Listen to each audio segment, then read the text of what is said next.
The year 2024 marked a watershed moment in Bangladesh's political landscape. The long reign of Sheikh Hasina, marked by allegations of authoritarianism, electoral manipulation, and rampant corruption, finally came to an end. A wave of student-led protests, echoing the spirit of Bangladesh's fight for democracy, swept through the nation. The people demanded accountability, transparency, and an end to the culture of impunity that had taken root. The events culminated in Hasina's ousting in July-August 2024, ushering in an interim government tasked with steering the nation towards fresh elections.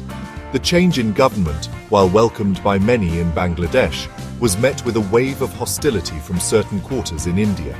Indian media, particularly outlets aligned with the ruling Bharatiya Janata Party, embarked on a relentless campaign of misinformation and propaganda against Bangladesh. This campaign, fueled by a toxic cocktail of Hindu nationalism and geopolitical anxieties, sought to paint a distorted picture of the situation in Bangladesh, particularly regarding the treatment of religious minorities. The Indian media's propaganda machinery went into overdrive following Hasina's removal. News channels, known for their often incendiary rhetoric, amplified every incident of violence, even those with no communal overtones, and presented them as evidence of a systematic persecution of Hindus in Bangladesh. Social media platforms, with their echo chambers and algorithms designed to amplify outrage, became fertile ground for spreading disinformation and hate speech. This campaign was not limited to fringe elements or online trolls. Reputable media houses, often seen as bastions of journalistic integrity, were complicit in disseminating false and misleading information. Reports emerged of fabricated stories, doctored images, and the deliberate misrepresentation of facts to fit a predetermined narrative. The goal was clear: to discredit the new government in Bangladesh, stoke communal tensions, and portray India as the protector of Hindus in the region. Specific instances of false reporting by Indian media abound. One particularly egregious example involved the expulsion of Chinmoy Krishna Das, an ISKCON leader in Bangladesh, for misconduct in July 2024. Das had courted controversy by hoisting a Hindu religious flag above the national flag, a clear violation of the country's flag code. Indian media outlets, however, seized upon the incident, falsely portraying Das as a victim of religious persecution and extrapolating his case to suggest a broader crackdown on Hindus in Bangladesh. In another instance, the murder of Saiful Islam, a lawyer in Bangladesh, was twisted to fit the propaganda narrative. Islam, who happened to be the lawyer for a Hindu family involved in a land dispute, was murdered by a mob. Indian media, however, falsely claimed that Islam was Das's attorney and that he was killed by Islamist extremists, completely ignoring the fact that the perpetrators in this case were Hindus themselves.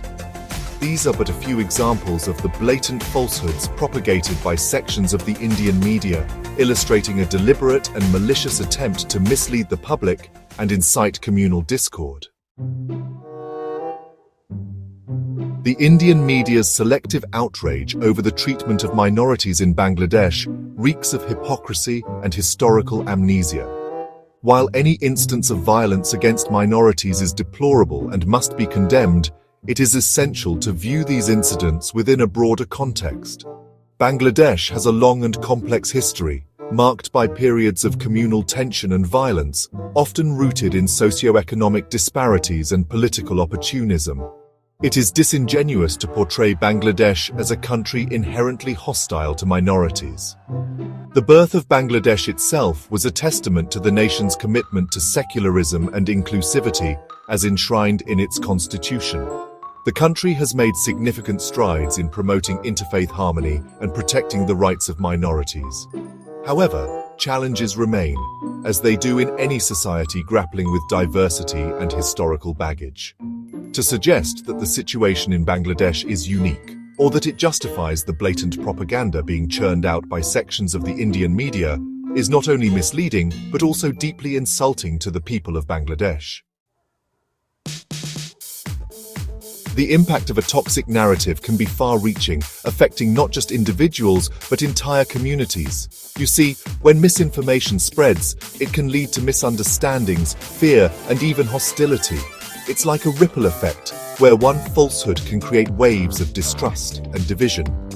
We must be vigilant and discerning, questioning the sources and motives behind the information we consume. Only then can we hope to foster a more informed and cohesive society. The BJP's strategy often involves a calculated approach, leveraging social and political dynamics to maintain power. This cynical calculus can sometimes prioritize short-term gains over long-term societal harmony. By understanding these tactics, we can better navigate the complex landscape of Indian politics. In today's world, the media holds immense power in shaping public perception. It's crucial for media outlets to act responsibly, ensuring that their reporting is accurate and unbiased. By doing so, they can foster a well-informed citizenry and contribute to a more just society. As we look towards the future, it's essential to ground our actions and policies in truth. Embracing transparency and accountability can pave the way for a more equitable and prosperous society. Let's commit to a future where truth and integrity are the cornerstones of our progress. Regional harmony is vital for the overall stability and growth of a nation. By fostering mutual respect and understanding among different regions, we can build a united and resilient country. It's imperative that we work together to achieve this harmony for the benefit of all.